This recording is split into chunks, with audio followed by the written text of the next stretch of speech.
Hello, thank you for coming along tonight. My name's Michael Gray and I'm Head of Research with an organisation called Business for Scotland.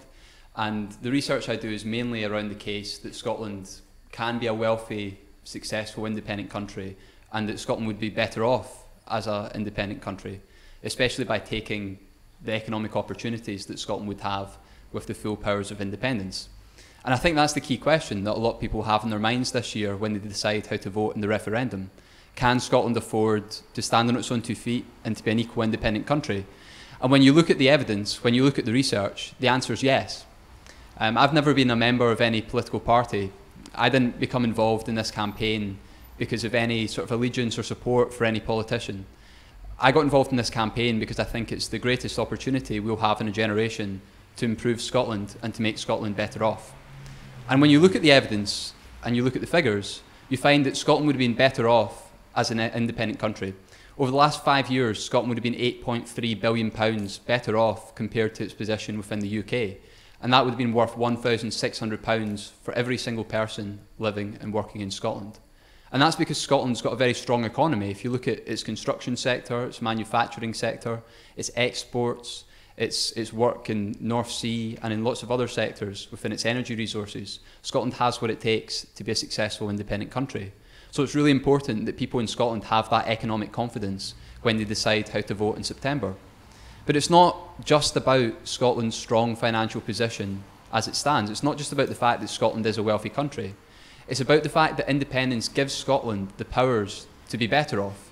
It gives Scotland the unique opportunity to make the most of opportunities in the future, to grow the economy, to create more jobs for people who can't find work, and to create high-paid, high-skilled jobs when too often people are stuck in jobs that are low-paid. So I just want to set out 4 of those key opportunities in the short time I have here to explain why the powers of independence mean Scotland can be better off economically in the future. If you take the issue of taxation, we have a Scottish Parliament, but it only controls 7% of the UK's total tax powers. With independence, we don't get a slice of the cake. We get 100% control of tax powers. We get to decide what best suits Scotland's interests. What we have at the moment is a government in Westminster that chooses tax for Scotland, and that's not always in Scotland's interest. We want it to suit the businesses that operate in Scotland. We want it to suit the people who work here to make sure that they have the best opportunities to get the best deal in life. And that can only happen if people vote yes for independence. What are the alternatives to this? Well, Nick Clegg said that Scotland should have 40% control of tax powers. Ed Miliband and the Labour Party said Scotland should have 20% control of tax powers. But that's not good enough. It's far better if Scotland votes yes and gets 100% control of tax powers. That's the only way to guarantee more economic control for Scotland. So that's one opportunity that you get with independence. A second area is migration. Now, the key challenge that Scotland and lots of other countries face in future decades is how do we get more young people working? How do we grow the population and make sure we have a vibrant economy? And the key way to do that is to make sure more young people move here, to make sure Scotland is an attractive place to live and work. And what we have at the moment is Westminster attacks on immigration and migration, which hurt the economy, which hurt jobs, which hurt Scottish universities and Scottish employers. So if you take the student visa system, that cuts the opportunities for young students to come and learn and work in Scotland.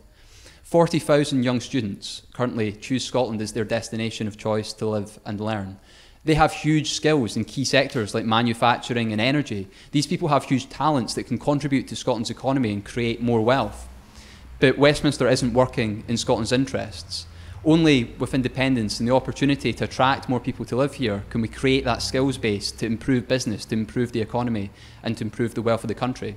And it fights that demographic challenge as well, because more young people moving to Scotland is good for Scotland. In 30 years' time, we want an economy with more young people contributing in tax, contributing through their talents. And the only way to incentivise people to move here is if we have control over migration, not being dragged in a rightwards direction by Westminster and possibly by UKIP against our own economic interest.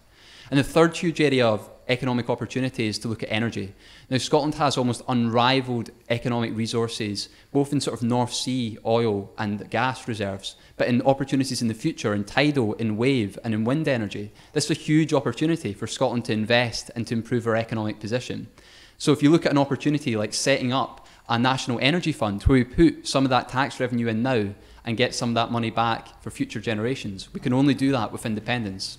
If you look at renewable energy and wave and wind and tidal energy, we want projects to be built and made in Scotland. We want to construct those projects and give people new jobs. We want to give transmission networks that link up the island communities that have this resource with the main cities of Scotland. And we want to build a North Sea energy grid which can connect that key export energy to the European market.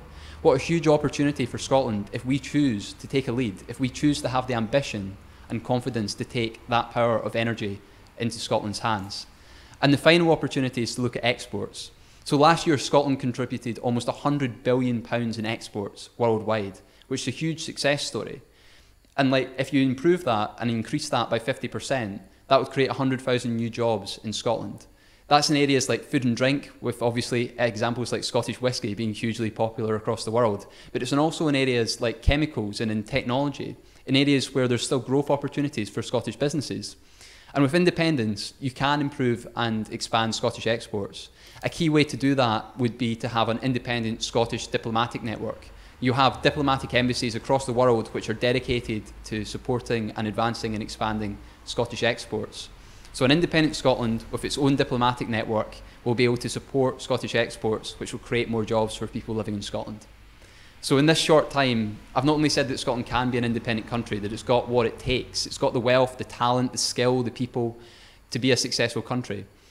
But independence is about so much more than that. It's about shaping our own future, taking control of the issues that matter to people living here. And in these key areas, there are specific changes that we can make that will make Scotland better off for future generations.